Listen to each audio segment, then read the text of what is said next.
Bismillahirrahmanirrahim. Assalamualaikum warahmatullahi wabarakatuh. Selamat siang Bapak Suherdi SPD SHMM, selaku dosen pengampu mata kuliah Hukum Bisnis serta rekan-rekan mahasiswa yang saya hormati. Perkenalkan, nama saya Muhammad Izzatul Royan dengan NIM 1705625 dari kelas Manajemen A. Jadi pada kesempatan ini saya akan mempresentasikan hasil tugas ujian akhir semester mengenai perjanjian kerjasama investasi dalam rangka pengembangan dan pembiayaan usaha. Perjanjian ini disusun sebagai contoh kontrak bisnis yang memuat hak dan kewajiban para pihak, serta disesuaikan dengan ketentuan hukum yang berlaku di Indonesia. Selanjutnya, saya akan menjelaskan isi kontrak beserta analisis hukumnya. Jadi yang pertama ada identitas para pihak. Perjanjian kerjasama investasi ini dibuat dan ditandatangani oleh dan antara nama badan usaha PT Nohir IC Kiwir, jenis badan usaha perseroan terbatas, dengan alamat Jalan Pemuda nomor 88 Jakarta Timur. NPWP-nya tertera yang diwakili oleh Royan Gosling SE sebagai Direktur Utama dengan NIK tertera. Dalam hal ini, bertindak untuk dan atas nama PT Nohir IC Kiwir sebagai pemilik dan pengelola usaha. Selanjutnya akan disebut pihak pertama. Lalu selanjutnya ada PT Embegim Investama dengan jenis badan usaha PT atau perseroan terbatas dengan alamat Jalan Jenderal Sudirman nomor 25 Jakarta Selatan dengan NPWP tertera yang diwakili oleh Dadan Rakabuming SEMM sebagai direktur dengan NIK tertera. Dalam hal ini bertindak sebagai investor yang melakukan penanaman modal kepada pihak pertama. Selanjutnya akan disebut sebagai pihak kedua. Pihak pertama dan pihak kedua selanjutnya secara bersama-sama disebut sebagai para pihak. Latar belakang, para pihak terlebih dahulu menerangkan bahwa yang pertama, pihak pertama merupakan badan usaha berbentuk perseroan terbatas yang bergerak di bidang kuliner dan berencana mengembangkan usahanya melalui pembukaan cabang baru, peningkatan kapasitas produksi, serta penambahan modal kerja guna meningkatkan daya saing perusahaan. Yang kedua, pihak kedua merupakan badan usaha yang bergerak di bidang investasi dan memiliki kemampuan finansial untuk melakukan penanaman modal sebagai bentuk dukungan terhadap pengembangan usaha pihak pertama. Yang ketiga, para pihak telah melakukan pembahasan dan mencapai kesepakatan untuk menjalin kerjasama investasi berdasarkan prinsip saling menguntungkan, itikat baik, keterbukaan, dan kepatuhan terhadap ketentuan peraturan perundang-undangan yang berlaku. Dan yang keempat, untuk memberikan kepastian hukum serta mengatur hak dan kewajiban masing-masing pihak, selama pelaksanaan kerjasama, para pihak sepakat menuangkan seluruh kesepakatan tersebut ke dalam perjanjian kerjasama investasi dalam rangka pengembangan dan pembiayaan usaha. Berdasarkan hal-hal tersebut, di atas, para pihak sepakat untuk membuat dan menandatangani perjanjian kerjasama investasi dalam rangka pengembangan dan pembiayaan usaha. Selanjutnya disebut perjanjian dengan syarat dan ketentuan sebagaimana diatur dalam pasal-pasal berikut. Pasal 1, Maksud dan Tujuan.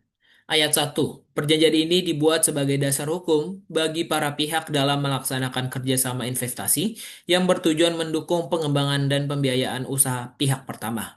Ayat 2, kerjasama ini bertujuan untuk yang pertama, menyediakan pendanaan yang diperlukan untuk pengembangan usaha pihak pertama. Yang kedua, meningkatkan kapasitas operasional dan daya saing usaha melalui pemanfaatan dana investasi secara efektif. Yang ketiga, memberikan kepastian mengenai hak, kewajiban, dan tanggung jawab masing-masing pihak selama masa berlakunya perjanjian.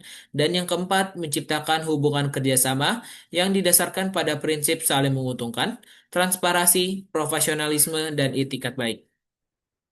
Pasal 2, Objek Perjanjian. Ayat pertama. Objek dalam perjanjian ini adalah kerjasama investasi berupa pernyataan modal oleh pihak kedua kepada pihak pertama untuk mendukung kegiatan pengembangan dan pembiayaan usaha. Ayat kedua, dana investasi sebagaimana dimaksud pada ayat 1 digunakan oleh pihak pertama untuk pembukaan dan pengembangan cabang usaha, pengadaan peralatan dan sarana operasional, penambahan modal kerja, dan kebutuhan lain yang berkaitan secara langsung dengan kegiatan usaha berdasarkan persetujuan para pihak. Ayat ketiga, Pertama, berkewajiban menggunakan dana investasi sesuai tujuan yang telah disepakati dan tidak diperkenankan mengalihkan penggunaan dana tersebut untuk kepentingan di luar kegiatan usaha tanpa persetujuan tertulis dari pihak kedua. Pasal 3, hak dan kewajiban pihak pertama.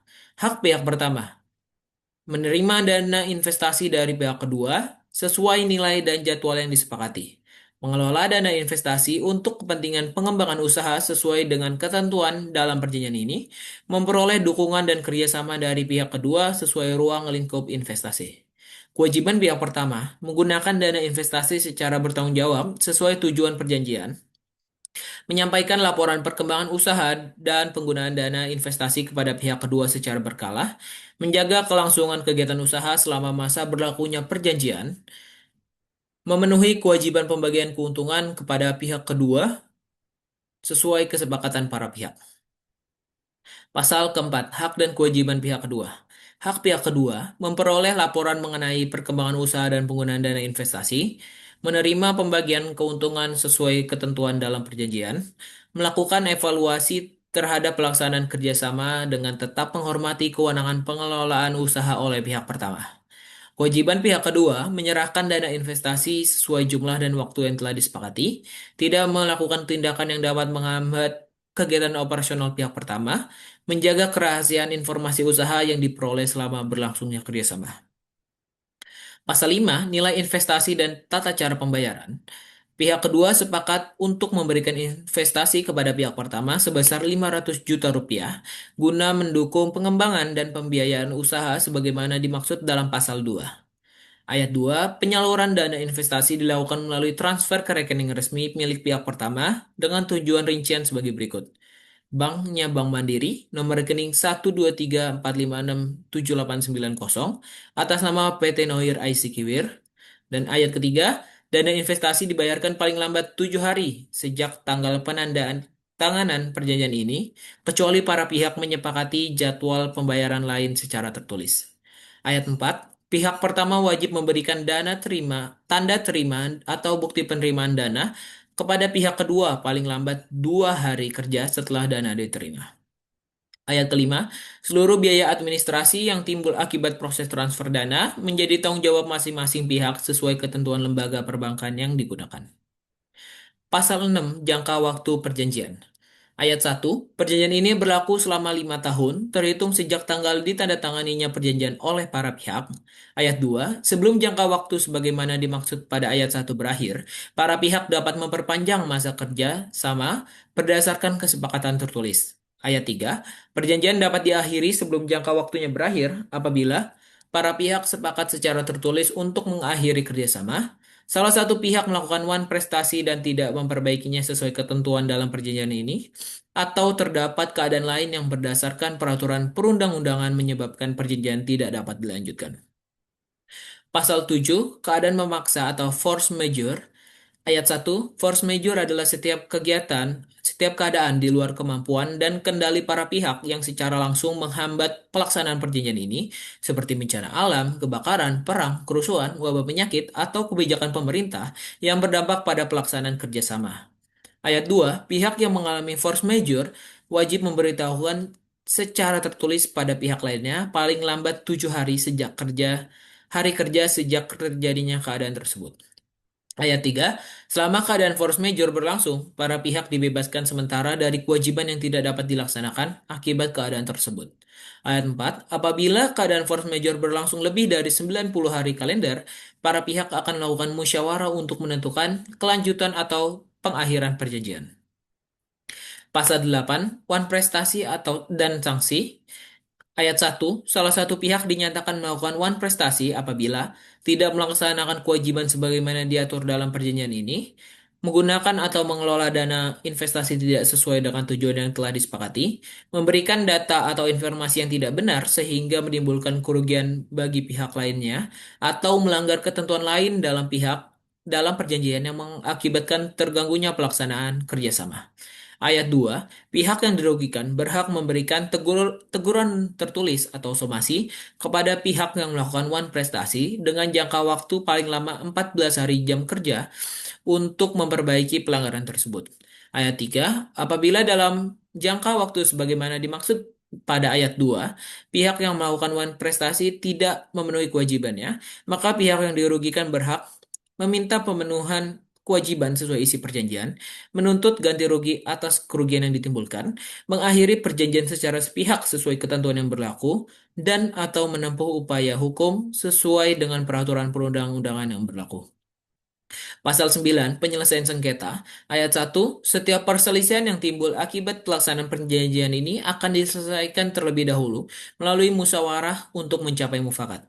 Ayat 2, apabila musyawarah sebagaimana dimaksud pada ayat 1 tidak mencapai kesepakatan dalam waktu 30 hari kalender, para pihak sepakat untuk menyelesaikan sengketa melalui mediasi.